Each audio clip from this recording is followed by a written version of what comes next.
कोपरगाव नगरपालिका सार्वत्रिक निवडणूक 2025 करिता प्रभाग क्रमांक 13 मधील राष्ट्रवादी काँग्रेस पार्टीचे अधिकृत उमेदवार शिवाजी आनंदा खांडेकर आणि हिना कौसर मुख्तार शेख तथा नगराध्यक्ष पदाचे उमेदवार काका कोयटे यांच्या प्रचारार्थ दत्तनगर गोरोबा मंदिर रोड येथे कॉर्नर सभेचं आयोजन करण्यात आलं होतं।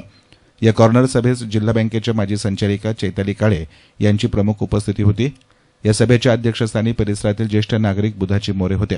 या प्रसंगी जिल्हा बँकेच्या माजी संचालिका चैताली काळे, नगराध्यक्ष पदाचे उमेदवार काका कोयटे, नगरसेवक पदाचे उमेदवार शिवाजी खांडेकर यांनी आपल्या प्रतिक्रिया व्यक्त केल्या आणि साथ देण्याची विनंती केली। महिला भगिनीच्या एवढ्या मोठ्या संख्येने उपस्थित आहेत तिथे आज मला प्रत्येकाला एकच विनंती आहे की आपले जे मूलभूत प्रश्न होते, सगळ्यात मोठा प्रॉब्लेम आपला जो होता तो पाण्याचा होता। आशुतोष दादांनी उपोषण केलं त्यावेळेस देखील आपण सर्वजण तिथे उपस्थित होते, आपण देखील साथ दिली। आजीसबाई असतील, खांडेकर काका स्टेजवरच होते, दोघं उपोषण त्यांनी पण केलेले, सगळ्यांनी मिळून आशुतोष दादांबरोबर केलं होतं। आणि उपोषणाचं फळ म्हणजे आपण सर्वांनी दादांना निवडून दिलंच, पण दादाने आपला शब्द खाली टाकला का? आपला शब्द खरा ठरला आणि आपला आज जे काही तळ आपल्याला दिसतंय ते आपल्या डोळ्यासमोर आपले कामं दिसतंय। जे काही रस्ते आपल्या प्रभागामध्ये झालेले आहेत, खरं तर भरपूर रस्ते आपल्या इथं झालेले आहेत। मोरे काका ते दत्तनगर रस्ता तो काम बाकी आहे, पण त्याच्यासाठी 30 लाख रुपये ऑलरेडी पडलेले आहेत। याचा अर्थ ते काम होणार आहे। जे काही कामं दिलेले आहेत, हे पहा इथं आपल्याला सगळ्यांना हे पॉम्पलेट दिलं असेल प्रभाग वाईज, जो काम करतो ना त्याला मतदान करा अशी विनंती असेल। एवढंच मी इथं बोलेन व आपल्याला सर्वांना उद्या देखील आपल्या इथे सभा आहे, अजितदादा देखील येत आहेत, त्या सभेसाठी देखील मी तुम्हाला सर्वांना निमंत्रित करते। त्यासाठी देखील आपण सर्वांनी मोठ्या संख्येने यावं आणि 3 तारखेला सगळ्यात पहिला गुलाल इथं पाडला पाहिजे बरं का? होणार का? नक्की। एवढंच मी तर बोलते, माझे 2 शब्द संपवते। धन्यवाद। अतिशय चांगले उमेदवार आपल्याला मिळालेले आहेत, त्यांना आपण प्रचंड बहुमताने निवडून दिलं पाहिजे। आशुतोष दादांच्या नेतृत्वाखाली जो काही कोपरगावचा विकास झालेला आहे, तो विकास पाहून मी या राजकारणात ओढला गेलेला आहे। मी खरं तर 20-25 वर्षापासून राजकारण सोडलं होतं, पण आशुतोष दादांचा विकासाचा जो काही ध्यास आहे तो बघून मला सुद्धा या कोपरगावच्या विकासामध्ये साथ द्यावंसं वाटलं, म्हणून मी या निवडणुकीत उतरलेलो आहे। मी समाजकाम सोडलेलं नव्हतं। मी 3 दिवसापूर्वी जेव्हा या भागामध्ये प्रचार फेरी करता आलो, गांधीनगरचं जे मारुती मंदिर आहे तिथं मला काही बायांनी अडवलं। 50 बाया होत्या त्या ठिकाणी, म्हाताऱ्या कोताऱ्या, उठता येत नव्हतं, चालता येत नव्हतं। त्या बायांनी मला अडवलं आणि त्या मला म्हणल्या मला तुमचा सत्कार करायचा आहे। कोण बाया होत्या मी ओळखत नव्हतो। मी त्यांना विचारलं तुम्ही कशा करता माझा सत्कार करताय? त्यांनी मला सांगितलं तुमचे जेवणाचे डबे आमच्याकडे रोज येतात। असे शेकडो महिलांना, शेकडो अनाथ निराधार लोकांना रोज जेवणाचे घरपोच डबे देण्याचं काम आम्ही करतो। नवा डबा ताजा ताजा घेऊन देतो, कालचा डबा घेऊन येतो। अशा अनेक कामं आहेत माझे, ते सांगून मी आपला वेळ घेत नाही। आशुतोष दादांचं काम तर एवढं हिमालयापेक्षा जास्त उंचीचं आहे, पण त्याला आपल्याला साथ द्यायची मित्रांनो।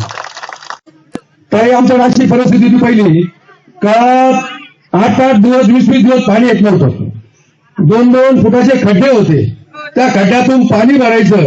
मग अशी परिस्थिती का बा इथे अशी परिस्थिती होती का लाईट लवकर राहायची नाही, पाणी भरायचं, पाणी 8 दिवसांनी 15 दिवसांनी पाणी यायचं, अशी परिस्थिती होती। ज्यावेळेस दादा आमदार झाले, दादानी पहिली गोरोबनगर 1 नंबरची टाकी गोरोबनगरची बनवली। तिथून आम्हाला प्रत्येक गल्ली बोळात अशी परिस्थिती होती का लोकांना पाणीच येत नव्हतं। अशी परिस्थिती, महिला प्रत्येक गोष्टी द्यायच्या, पाणी नाही, भाऊ पाणी नाही, लाईट नाही, अशा बऱ्याच परिस्थिती। आम्ही प्रत्येक गल्ली बोळात ओर टाकले। आमच्या भागात 30 वर्ष झाले एकही गटर नव्हती। आम्ही 5 वर्षात पूर्ण भागात गटर केल्या, प्रत्येक गल्लीत 3 ब्लॉक बसवले, भरपूर असे कामं केले। आम्ही दादाकडे परत भांडलो, आपलं अजून दादाने एक मोठी टाकी आपल्या बांधून दिली. एवढं व्यवस्थित काम असताना अशी कुठलीच गल्ली राहणार नाही, आमचं काम राहिलं नाही. भरपूर काही आम्हाला दादांनी भरपूर सहकार्य केलं आणि भरपूर आमचे रोड, एक रोड राहिलाय फक्त, तो बी आता हे इलेक्शन झाल्यानंतर तो होऊन जाईल. लोक अपप्रचार करते, एक रोड करता आला नाही. अरे तुम्हाला 40 वर्षात काहीच करता हे काय तुम्ही करणार आहे? आम्ही 5 वर्षात करून दाखवलं. ही निवडणूक 5 वर्ष अजित भाऊ तुम्हाला दिसलेला आहे. कोणी हात वर करून सांगा अजित भाई दिसले नाही, शिवाजी आप्पा दिसले नाही, तर इथं मी निवडणूक लढणार नाही, मला मतदान सुद्धा करू नका. परंतु हे एक लक्षात ठेवा, आपल्याला 5 दिवसासाठी आलेले सर्व तुम्हाला काही बी भूल थापाला बळी पडल. 5 दिवस वाढत फिरून राहिले, 5 दिवस वाढत फिरून राहिले आणि कधी न दिसणारे लोक तुमच्या समोरून उभे राहणार आहे. आम्हाला मतदान करा, पण लक्षात ठेवा ही निवडणूक ही तुमची आहे. अजित भाऊ तुमचा भाऊ आहे, शिवाजी भाऊ पण तुमचा भाऊ आहे. ही निवडणूक आपल्याला सर्व माता बहिणींना जिंकायची आहे. नेहमी सगळ्यांचं नाव मी घेऊन सांगू शकतो, कोणती आई कोणती बहीण सगळ्यांचं नाव माहिती मला एखादी उभं राहून सांगावं काय नाव आहे, तुम्ही सगळ्या आई बहिणीचं नाव सुद्धा सांगू शकतो. माझे बहिणी असाल तर आमचे दाजी लोक आहे, माझे दाजी असाल तर माझ्या बहिणी बसेल आहे. सर्व आपलंच आमचं 300-400 महिला आहे, 300-400 महिला आणि माता बहिणी माझ्या आणि माझे दाजी तेवढे. हे 800 मतदान आहे आपलं, हे लक्षात ठेवा. हा 800 मताचा ग्रुप आणि शेजारी पाजारींना सांगून जवळजवळ 1600-1700 मतदान आपल्या हातात आहे. आपण सर्व वार्डातले लोक आहे, आपल्याला ते 1600-1700 मतदान अजित भाऊला, शिवाजी आप्पा खांडेकर आणि कोपरगाव शहरामध्ये जे गोरगरिबांना जेवणाचे डबे पुरवतात, आपले समता बँकेचे महाराष्ट्र राज्याचे अध्यक्ष आहे, भारताचे अध्यक्ष आहे काकासाहेब कोयटे. हा व्यक्ती एकदम स्वच्छ आणि एकदम पारदर्शक व्यक्ती आहे. हे कोपरगावचा विकास करण्यासाठी काकासाहेब कोयटे हे उभे आहे आणि त्यांना जोडीदार आम्ही आहे. हे लक्षात ठेवा. मतदान आपल्याला 3 करायचे आहे. 3 घड्याळ राहील आपले, वेगळे वेगळे घड्याळच्या शेजारचे बटन दाबायचे आहे आपल्याला. कोणाचंही भूलथापाला बळी पडू नका, कोणाचंही ऐकू नका. आदरणीय अजितदादा पवार साहेबांनी, आमचे लाडके आमदार आदरणीय आशुतोष दादा काळे साहेब यांना 3 ते 4 हजार कोटी रुपयाचा निधी दिला की आपल्या कोपरगाव शहराचा व तालुक्याचा विकास होईल. आणि प्रत्येकाच्या तोंडात आहे, प्रत्येकाचा विकास झालेला आहे. आमच्या भागाचा तर झालेला आहे. ज्याला 3-4 हजार कोटी दिसत नसेल त्यांनी दत्तनगर पासून सुरुवात करायची. माझ्या प्रभागात प्रत्येक गल्ली बोळ्यामध्ये रस्ते झालेले आहे.